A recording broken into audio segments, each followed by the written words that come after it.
নমস্কার। আপনারা যারা ট্রেনের টিকিট নিজেরা বুক করেন, তাদের টিকিট অনেক সময় বুকিং করার সময় স্ট্যাটাস দেখায় ওয়েটিং আছে, বা আপনারা অনেক সময় ওয়েটিং টিকিটই হয়তো নিজেরা বুক করেন অথবা কাউন্টার থেকেও অনেক সময় বুক করে নেন। এবার অনেক সময় এটা মনে করেন যে বুকিং যে মুহূর্তে করা হয়েছে সেই সময় ওয়েটিং আছে, হয়তো সেই ওয়েটিং পরবর্তীকালে কনফার্ম হয়ে যাবে। এবার আপনার ওয়েটিং টিকিট কনফার্ম হবে কি হবে না, সেটা আপনি কি করে জানবেন বা আগে থেকে কি করে বুঝবেন, সেটা আজকের এই ভিডিওতে আমি আলোচনা করব। এখানে বলে রাখি রেলের রিজার্ভেশন সিস্টেমটা কিভাবে হয়। ধরুন একটা ট্রেনে টোটাল 100টা সিট আছে, তার মধ্যে আপনারা যখন টিকিট বুকিং করেন, যখন ধরুন আমি আপনাদের একটা স্টেশন এখান থেকে দেখাচ্ছি, হাওড়া টু রামপুরহাট, 17/6/2024, মানে আজ থেকে প্রায় কিছুদিন পর। আজকে ডেট হচ্ছে 29/5/24, এটা 17/6/24। এটা আমি মোটামুটি সার্চ করে দেখাচ্ছি। ধরুন যে কোনো একটা ট্রেনে, ধরুন এটা প্রথমে আসছে সরাইঘাট এক্সপ্রেস, এটা এখন দেখাচ্ছে স্লিপারে ওয়েটিং 22।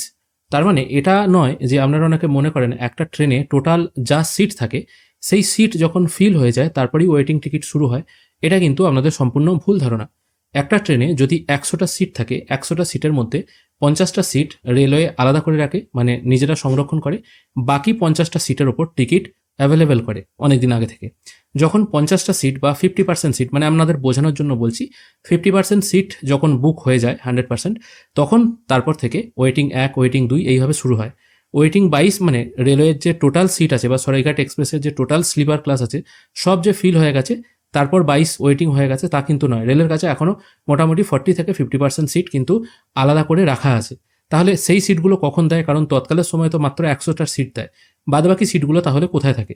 বাদবাকি সিটগুলো রেল নিজেদের কাছে রাখে বিভিন্ন কোটার জন্য। রেলের টোটাল 12টা কোটা আছে, তার মধ্যে কিছু কিছু কোটা, এখানে টোটাল 4টে এক্সট্রা কোটা আপনারা দেখতে পাচ্ছেন। আরও মোটামুটি 6টা কোটা আছে, যেগুলো ধরুন তৎকাল, প্রিমিয়াম তৎকাল, এগুলো আলাদা করে কোটা একটা করে থাকে। তাহলে এখানে এক্সট্রা 4টে প্লাস ওখানে 2টো, 6টা, প্লাস এমএলএ, এমপি এবং বিভিন্ন মন্ত্রীদের জন্য, মানে ভিআইপি পার্সনের জন্য বা রেলের নিজস্ব কর্মীদের যাতায়াত করার জন্য ডিউটি পাস কিছু থাকে, সেগুলোর জন্য আলাদা আলাদা কোটা থাকে। সব কোটাগুলো কিন্তু এখানে দেখায় না, সেগুলো কিন্তু কাউন্টারে গিয়ে আপনারা খোঁজখবর নিলে পেয়ে যাবেন। যদিও রেলের ডিউটি পাস আপনারা পাবেন না, শুধুমাত্র রেল কর্মচারীদের জন্য এরকম কোটার ব্যবস্থা করা থাকে। তাহলে আপনি যদি ধরুন, আমি আপনাদের বোঝানোর সুবিধার জন্য বলছি, ধরুন আপনি 17ই জুনের টিকিট কাটবেন, ওয়েটিং 22 আছে, তো এই মুহূর্তে আপনি টিকিটটা কাটবেন কি তার পরের ডেটে টিকিট কাটবেন, সেটা কি করে কনফার্ম করবেন সেটা এখানে দেখাবো। এখানে মোটামুটি দেখুন এখনো 4টে কোটা দেখাচ্ছে। এখানে আছে ওয়েটিং 22।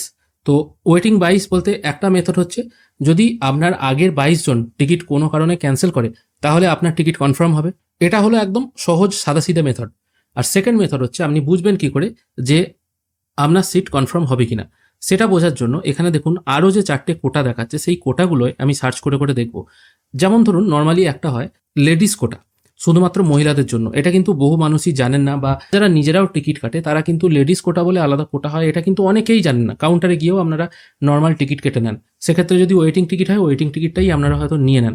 এখানে দেখুন আমি যখন এটা লেডিস কোটা করে মডিফাই সার্চ করছি, তারপর আমি যখন এই স্লিপার ক্লাসটা চেক করছি, দেখুন এখানে কিন্তু অ্যাভেলেবেল একটা সিট দেখাচ্ছে, কিন্তু প্রথমে দেখাচ্ছিল জেনারেল কোটায় করলে ওয়েটিং 22।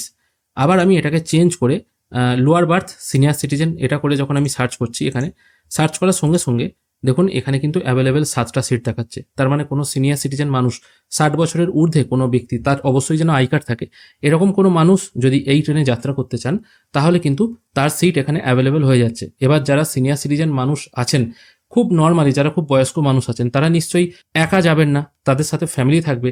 এবার তাদের সব ফ্যামিলি মেম্বাররাই যে সিনিয়র সিটিজেন হবে তার তো কোনো মানে নেই। এবার তারা যখন টিকিট কাটেন, জেনারেল কোটায় টিকিট কাটেন, ওয়েটিং হিসাবেই কেটে নেন। সেক্ষেত্রে তারা যদি একসঙ্গে সবার সাথে মিলেমিশে টিকিট কাটেন, তাকে কিন্তু আলাদা করে সিনিয়র সিটিজেন কোটা দেওয়া হবে না। কখন দেওয়া হবে? তিনি যদি আলাদা করে টিকিট কাটেন। এবার সেক্ষেত্রে বহু মানুষ আলাদা করে, বয়স্ক মানুষটা টিকিট এই কারণে কাটতে চান না, কারণ আলাদা টিকিট কাটলে তার সিটটা অন্য জায়গায় চলে যাবে এবং বাদবাকি যারা আছে তাদের সিটটা অন্য কামরায় পড়ে যাবে। এরকম হতে পারে, আবার নাও হতে পারে, তবে 90% চান্স আছে দুজন দু জায়গায় সিট পড়ে যাওয়ার। এবার সেক্ষেত্রে অন্য মানুষদের সাথে অ্যাডজাস্ট করা একটু মুশকিল হতে পারে, সেই জন্য তারা অনেক সময় একসঙ্গে টিকিট কাটেন।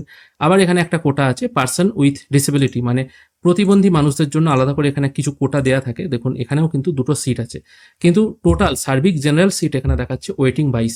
তাহলে এখানে যেটা দেখাচ্ছে, আগে একটা লেডিস কোটা 1, আগে একটা 7টা, একটা 8টা, 9টা, 10টা সিট কিন্তু রেলওয়ের কাছে অলরেডি ফাঁকা পড়ে আছে। এছাড়া আরও এখানে ডিউটি কোটা আছে, কিন্তু ডিউটি কোটা সব ট্রেনে বা অল লাইনে কিন্তু বুকিং হয় না। যেমন এখানে ডিউটি কোটা দিচ্ছি কিন্তু নট অ্যাভেলেবেল দেখাচ্ছে, কিন্তু এগুলো কাউন্টার থেকে অনেক সময় বুকিং হয়ে যায়।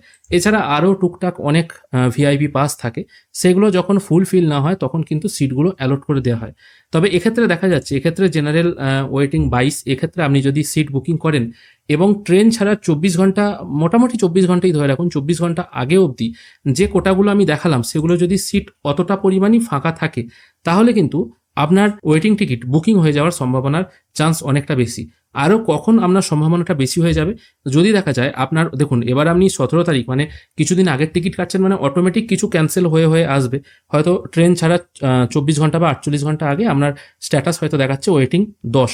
এবার সেই মুহূর্তে আপনি দাঁড়িয়ে চেক করলেন আপনার লেডিস সিট কতগুলো খালি আছে, লোয়ার বার্থ কতগুলো খালি আছে এবং হ্যান্ডিক্যাপ বার্থ কতগুলো খালি আছে। এগুলো যদি দেখেন আপনার ওয়েটিংয়ের তুলনায় এখানে যে বার্থগুলো আছে সেগুলো খালির সংখ্যা বেশি, তাহলে আপনি নিশ্চিত আপনি কনফার্ম টিকিট পাচ্ছেন। কিন্তু যদি দেখা যায় আপনার ওয়েটিং যে পরিমাণ আছে আপনার টিকিটে, আপনার টিকিটের যে ওয়েটিং স্ট্যাটাস যেটা দেখাচ্ছে, ধরুন ওয়েটিং 10 আছে, কিন্তু এখানে টোটাল যে কোটাগুলো আছে সেখানে হয়তো অ্যাভেলেবেল 7-8 দেখাচ্ছে, তাহলে কি আপনি বলবেন আপনার যেহেতু 10 ওয়েটিং আছে, এদিকে কনফার্ম সিট 7টা 8টা দেখাচ্ছে বিভিন্ন কোটায় আর কি, তাহলে কি সিট কনফার্ম হবে না? হ্যাঁ, তাহলেও কনফার্ম হবে।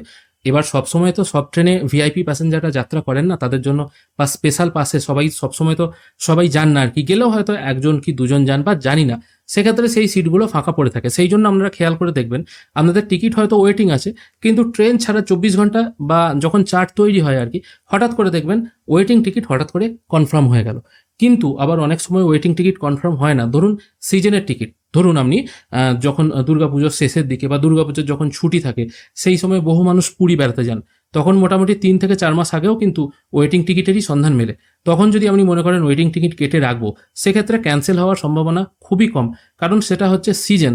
বা ধরুন যশবন্তপুরে বহু মানুষ ডাক্তার দেখাতে যান, সেকেন্দ্রাবাদে বহু মানুষ ডাক্তার দেখাতে যান, তারা কিন্তু প্রয়োজনের জন্য যাচ্ছেন, খুব গুরুত্বপূর্ণ কারণ না হলে তারা কিন্তু টিকিট ক্যান্সেল করবেন না। সেরকম ক্ষেত্রেও কিন্তু আপনার ওয়েটিং টিকিট কনফার্ম নাও হতে পারে, যদি মাত্র এই কোটাগুলোর যদি সিট খালি থাকে সেক্ষেত্রেই শুধু কনফার্ম হবে, না হলে কিন্তু কনফার্ম হওয়ার চান্স অনেকটাই কম। তাই আশা করি আপনাদেরকে বোঝাতে পারলাম, আপনাদের টিকিট যদি ওয়েটিং থাকে সেই টিকিট কনফার্ম হবে কি হবে না সেটা আপনারা কি করে অনলাইনে চেক করতে পারবেন। আশা করি আজকের এই ভিডিওটা আপনাদের ভালো লেগেছে। যদি ভালো লেগে থাকে অবশ্যই একটি লাইক করবেন। ভিডিও দেখার জন্য অসংখ্য ধন্যবাদ। ভালো থাকবেন।